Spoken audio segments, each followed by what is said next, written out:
Well, the boyfriend of a Woburn woman who was found dead after they went out on a date is now charged with her murder. Today, a judge ordered Bruce Mabin held without bail after the murder charge was filed. December 18th, 2021. Sherelle Pringle kisses her 19-year-old son goodbye and heads out for what she thinks is just another date night. By morning, she's dead. By afternoon, her boyfriend is posting fake concern on social media while her family desperately searches the streets. But here's what makes this case absolutely insane. The man who claimed to love her didn't just kill her. He stabbed her 217 times. 217. Let that number sink in for a moment. That's not a crime of passion. That's pure, calculated rage. And while Sherelle lay dying, Bruce Mabin stole $1,200 from her purse. $1,200. He literally robbed her as she took her final breaths. The audacity is beyond comprehension. But the most twisted part? While Pearl Garner, Sherelle's mother, was losing sleep wondering if her daughter was cold somewhere without a coat, Bruce was busy playing the concerned boyfriend online. He posted about her disappearance on social media, acting worried, asking people to share information, all while knowing exactly where she was because he put her there. This case gets worse with every detail I uncover. The family had to become detectives because the system failed them.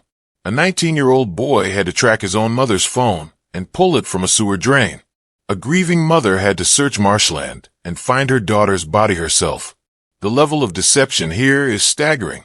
Bruce told everyone he dropped Sherelle off safely at 3 a.m. He looked her family in the eye and lied. Meanwhile, Sherelle was already dead in a marsh off Route 107, her life brutally ended by someone she trusted. If you're the type of person who believes families shouldn't have to solve their own daughter's murder while the system drags its feet, hit that subscribe button right now. Because the people who don't subscribe are usually the same ones who scroll past missing person posts thinking someone else will help. Don't be that person. Sherelle's family needed help, and they didn't get it when it mattered most. Tonight, I'm breaking down how a routine Saturday turned into one of the most brutal murders Massachusetts has ever seen, how a mother's intuition saved the investigation, and how a man's lies crumbled under the weight of his own evidence. This isn't just another true crime story. This is about a system that fails women, families that refuse to give up, and the devastating consequences of ignoring red flags. Let me tell you something that's going to make your blood boil. Bruce Mabin didn't just snap on December 18th. The warning signs were flashing neon bright for months, and everyone around Sherelle could see them. But like so many women in toxic relationships, she kept going back. For 8 months, Sherelle and Bruce had what her family described as a troubled and inconsistent relationship. That's code for red flags everywhere. He was possessive, controlling, and couldn't handle the word no. But here's where it gets really disturbing. On the day Sherelle went house hunting with her mother, Bruce couldn't even let her have a few hours to herself. He kept calling, kept texting, interrupting what should have been an exciting moment in her life. She was about to buy her dream home, finally achieving something she'd worked years for, and this man couldn't stand not being the center of attention. Then he showed up, just appeared at the house viewing uninvited. Think about that level of control. Sherelle couldn't even look at houses without Bruce inserting himself into the situation. Her mother was there, the inspector was there, and Bruce made it about him. This behavior screams possessive control. When someone can't let their partner have independent experiences, when they need to monitor every move, that's not love. That's ownership. And Bruce viewed Sherelle as his property. But here's what really gets me angry. Sherelle was building a life. She had a college degree, a stable job at Steward Medical Group for over 10 years, and was finally ready for homeownership. She was ambitious, driven, the type of woman who kept her foot on the gas and never gave up. Yet she kept circling back to this man, who was clearly toxic. Why do smart, successful women stay in relationships like this? It's not weakness. It's psychological manipulation. Bruce probably love-bombed her during the good times, made her feel special, then pulled away just enough to make her chase that feeling again. It's a cycle that traps even the strongest people. The really sick part is that Sherelle was trying to break free. She was buying her own house, creating independence, building a future that didn't revolve around Bruce's drama. And that terrified him. Because controllers like Bruce know that once their victim gains real independence, the game is over. Her family saw the inconsistency. Her friends noticed the tension. But when you're in that cycle, it's hard to see clearly. Sherelle probably thought she could manage Bruce, thought she could keep the good parts and handle the bad. She had no idea that his need for control would eventually turn lethal. The house inspection should have been a celebration. Instead, it became the prelude to murder. Saturday afternoon, December 18th, 2021. Sherelle Pringle is living her best life. She's with her mother Pearl, walking through a house in Brockton that could be her new home. After years of grinding at the Steward Medical Group, saving every dollar, she's finally at the finish line of homeownership. The house inspector is doing his walkthrough. Pearl is probably already planning where the furniture should go, and Sherelle is mentally decorating her future. This should be pure joy. This should be one of those moments you remember forever. Instead, it becomes the last normal moment of her life. Because Bruce can't handle not being involved. The calls start. Text after text after text. He's blowing up her phone during what should be her moment. And when the calls don't work, when Sherelle doesn't drop everything to respond immediately, Bruce decides to escalate. He shows up, just appears at the house, like he has every right to be there. Now think about this from Pearl's perspective. You're helping your daughter with one of the biggest purchases of her life, and her boyfriend crashes the party uninvited. That's not normal behavior. That's the behavior of someone who thinks they own another person. But here's where Sherelle makes a decision that haunts me. Instead of sending Bruce away, instead of telling him this isn't his moment, she agrees to go out with him that night.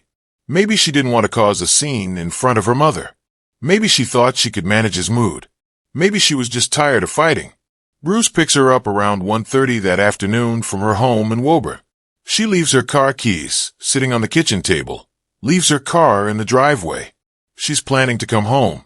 She's planning to wake up the next morning and probably call the real estate agent about putting in an offer. That evening, they end up at a nightclub in Boston. A witness sees them there together around 1:30 in the morning. The witness says they left before the club closed, which means they were both still alive when they walked out together. That's the last time anyone besides Bruce sees Sherelle breathing. Now here's where Bruce's story starts falling apart before he even tells it. He claims he dropped Sherelle off at her house around 3 in the morning. Says he brought her home safe and sound, like he's some kind of gentleman who makes sure his date gets home safely. But Jamani, Sherelle's 19-year-old son who lives in that house, says his mother never came home, never walked through that front door, never called out that she was back. The keys were still on the kitchen table where she left them because she never made it back to pick them up. So we've got Bruce saying one thing and physical evidence saying another. We've got a controlling boyfriend who couldn't even let his girlfriend house hunt in peace. And we've got a woman who trusted the wrong person one last time. The stage is set for tragedy, and Bruce Mabin is about to show his true nature. Sunday morning comes and goes. No good morning text from Sherelle. No phone call. Nothing. By afternoon, her family knows something is catastrophically wrong. Sherelle doesn't just disappear. She doesn't go radio silent, especially not with Jamani. They have that unbreakable mother-son bond, where they check in constantly. The family files a missing persons report, but here's what makes my blood boil. The authorities treat it like just another case. Maybe she needed space. Maybe she'll show up. But Pearl Garner knows her daughter. Sherelle is responsible, reliable, the type of woman who calls if she's running 5 minutes late. So while the police are moving at bureaucratic speed, Pearl is losing her mind with worry. She tells reporters later, and this quote will break your heart. The other night it was so cold. I'm sitting there wondering, is my child cold? Is she cold? What coat does she have on? Picture a mother lying awake at night, staring at the ceiling, wondering if her daughter is somewhere cold and scared. That's the level of torture Pearl is experiencing while Bruce maintains his innocent act. But here's where this family shows what real love looks like. They don't wait for the system to save them. They become their own search party. And it's Jamani, just 19 years old, who becomes the detective his mother needs. This kid starts tracking Sherelle's phone using technology the police apparently didn't think to use quickly enough. And on Monday, December 20th, 2 full days after his mother went missing, Jamani finds her phone. But where he finds it tells you everything about Bruce's guilt.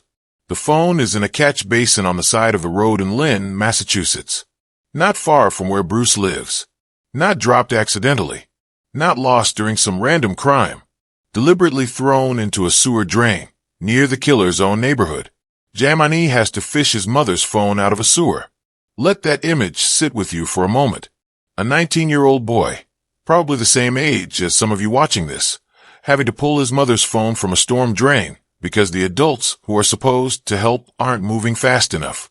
When Jamani speaks to reporters, his voice is shaking. Found the phone in the sewer. I'm scared. It's been too many days passing. I haven't heard anything. I don't know if she's living. But the family doesn't stop there. Tuesday, December 21st, they organize their own search party. They're not waiting for official channels anymore. They're walking the streets, checking every inch of the area between where the phone was found and where Bruce claimed he dropped Sherelle off. And then they find her purse, just lying there a few feet off Route 107, near the Rumney Marsh Reservation in Saugus. At this point, they know. Deep down, they know what they're about to discover. But they keep searching because that's what love does. A few feet from the purse, Pearl Garner finds her daughter's body. Not the police. Not trained investigators. A grieving mother searching marshland for her missing child finds Sherelle's remains herself. The system failed this family at every level, so they solved their own case. And what they discovered was worse than anyone could have imagined. When the medical examiner completes the autopsy, the results are so horrifying that even seasoned investigators are shaken. Sherelle Pringle has been stabbed 217 times. 217 separate wounds covering her chest, neck, arms, and back. To put this in perspective, most fatal stabbings involve less than 10 wounds. This wasn't murder. This was absolute carnage. Let me break down what 217 stab wounds actually means. That's not someone losing control for a moment. That's sustained, deliberate violence that went on for an extended period. Bruce had to stop and catch his breath multiple times during this attack. He had to reposition himself. He had to make conscious decisions to keep going even after Sherelle was already dead. The violence was so extreme that Sherelle's body was almost unrecognizable. Pearl Garner would later reveal in court that her daughter's face was so damaged they had to have a closed casket funeral. Think about that. A mother couldn't even say goodbye to her daughter properly because of what Bruce did to her. But here's where this case gets even more twisted. While Sherelle was dying, while she was experiencing the most terrifying moments of her life, Bruce was rifling through her purse. He stole $1,200 from her. $1,200 that Sherelle had probably saved for a new house, for a fresh start, for her future. The timing of this theft is what makes it so particularly sick. Did Bruce kill her for the money? Did he decide to rob her after he murdered her? Or did he rob her while she was bleeding out? The investigators believe the theft happened during or immediately after the murder, which means Bruce was thinking clearly enough to search for cash while Sherelle lay dying. After brutally ending Sherelle's life and stealing her money, Bruce sets fire to the car they had been driving in. He's trying to destroy evidence, trying to cover his tracks. This shows premeditation, planning, consciousness of guilt. This isn't some crime of passion where someone immediately calls for help. This is calculated evidence destruction. But the most infuriating part of this entire nightmare is what Bruce does next.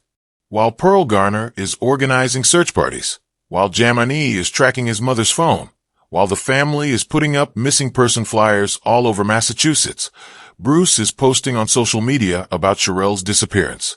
He's acting concerned. He's sharing posts asking people to help find her. He's playing the worried boyfriend who just wants his girlfriend to come home safely. Meanwhile, he knows exactly where she is because he put her there. He knows she's dead because he killed her. But he keeps up this performance, this disgusting charade. Think about the psychological manipulation involved here. Bruce is literally watching Sherelle's family suffer, watching them hold on to hope, watching them exhaust themselves searching for someone he knows is already dead. And he participates in their pain by pretending to care. The family would later discover that Bruce posted about Sherelle going missing at the exact same time. They were posting their own pleas for information. He's mimicking their desperation while knowing it's completely pointless. That level of deception, that willingness to watch people suffer while pretending to help, reveals a special kind of evil. When investigators pieced together the timeline, they realized Bruce had multiple opportunities to come clean. He could have called the police immediately. He could have told the family the truth. He could have led them to Sherelle's body and spared them the agony of searching. Instead, he chose to watch them suffer for 3 days while he played innocent. Once Sherelle's body is discovered, the investigation kicks into high gear. But honestly, the family has already done most of the detective work. They found the phone. They found the purse. They found the body. All the police have to do now is connect the dots that are practically glowing in the dark. Detective teams start processing the crime scene and immediately notice something crucial. This isn't a random attack. The location where Sherelle's body was found, the placement of her belongings, the route from Lynn to Saugus, it all points to someone who knew the area well. Someone local. Someone like Bruce Mabin. When investigators interview Bruce again, his story starts crumbling faster than the house of cards. He maintains that he dropped Sherelle off at 3 in the morning, but now they have her phone location data. The phone was dumped near his residence in Lynn, not near her house in Woburn. So how exactly did her phone end up miles away from where he claimed to drop her off? Bruce tries to explain this discrepancy, but every answer creates 3 new questions. He's sweating, changing details, contradicting himself. Experienced investigators know guilty behavior when they see it, and Bruce is displaying every single red flag. Then the forensic evidence starts pouring in. Blood evidence in locations that don't match Bruce's timeline. DNA evidence that places both Bruce and Sherelle together during her final hours. The burned car reveals accelerant patterns consistent with intentional arson. Every piece of evidence screams Bruce's guilt. But here's what really seals his fate. When police execute a search warrant on Bruce's property and belongings, they find Sherelle's personal items in his possession. Items that wouldn't be there if he simply dropped her off safely. Items that prove he lied about their final interactions. The $1,200 Bruce stole from Sherelle becomes crucial evidence. Financial records show unusual cash deposits and spending patterns immediately after Sherelle's disappearance. Bruce essentially left a paper trail of his crime, like he thought he was too smart to get caught. On December 23, 2021, just 2 days after Sherelle's body is discovered, police arrest Bruce Mabin. But initially, they don't charge him with murder. They start with what they can prove immediately. Larceny over $1,200, tampering with evidence, and obstruction of justice. This strategic approach allows investigators to hold Bruce while they build the murder case. They know he's guilty, but they want to make sure their case is airtight. They don't want any chance of him walking free on a technicality.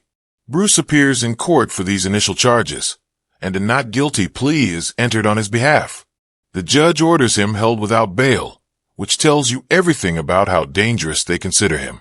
When someone is denied bail entirely, it means the court believes they pose an extreme risk to public safety.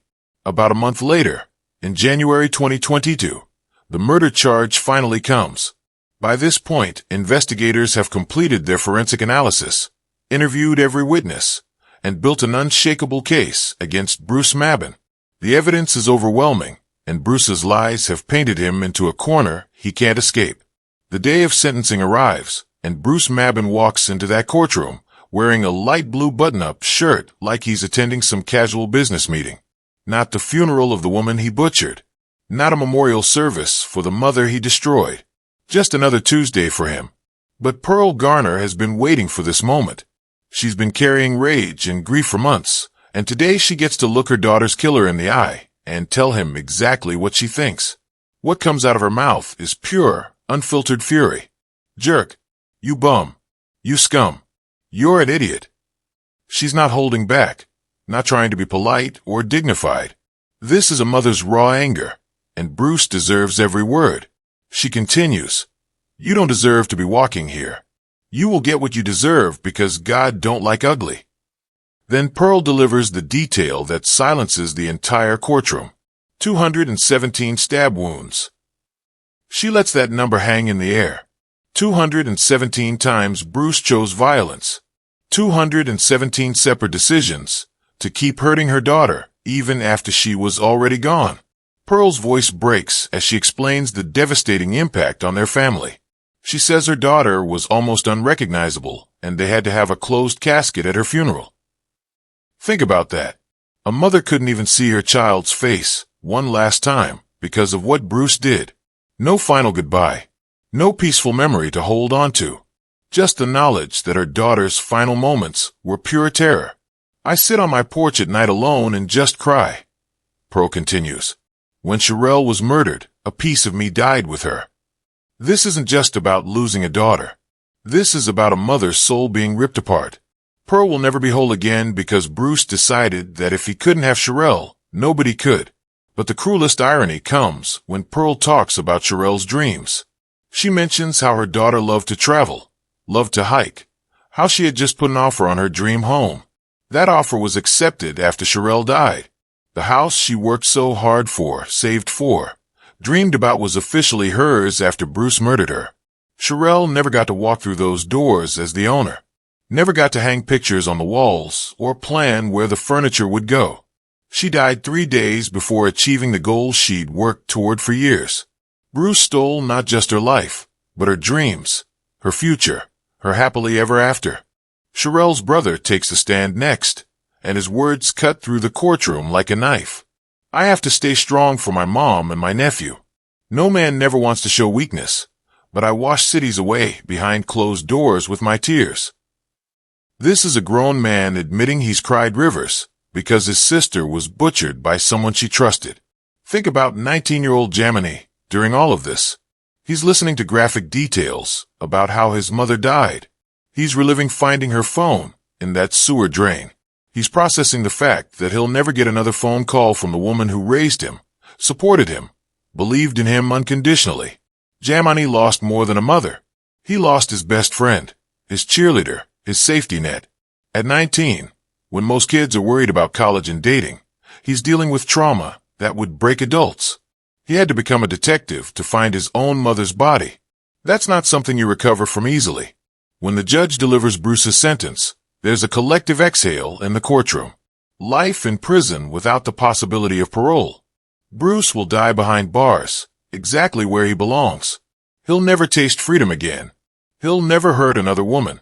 He'll spend every remaining day of his life paying for what he did to Sherelle. But for Pearl, for Jamani, for everyone who loved Sherelle, the sentence doesn't bring her back. Justice was served, but the damage Bruce caused is permanent. A family is forever broken because one man couldn't handle rejection. Here's what makes me absolutely furious about this case. Sherelle Pringle's murder was completely preventable. Every single red flag was there, waving frantically, screaming for someone to pay attention. Bruce's controlling behavior during the house inspection, his inability to let Sherelle have independent moments, the troubled 8-month relationship that everyone knew was toxic. But our society teaches women to manage men's emotions instead of teaching men to control themselves. Sherelle probably thought she could handle Bruce's possessiveness, thought she could keep him calm while building her own life. She shouldn't have had to make that choice. The system failed her too. When Sherelle went missing, the response was too slow, too casual. Missing persons cases involving women of color often don't get the urgency they deserve. Pearl Garner said it herself. I feel like the police should be doing much, much more. A family shouldn't have to become their own search and rescue team. What could have saved Sherelle? Better education about domestic violence warning signs. Faster police response to missing persons. Friends and family who intervene when they see controlling behavior. A society that takes women's safety seriously from the first red flag, not after the body count. If this story made you angry about how our system fails women like Sherelle, prove it by subscribing and commenting what needs to change. I notice the people who don't subscribe are often the same ones who complain about injustice, but won't take 2 seconds to support channels fighting for victims. Which one are you? Let me know in the comments below.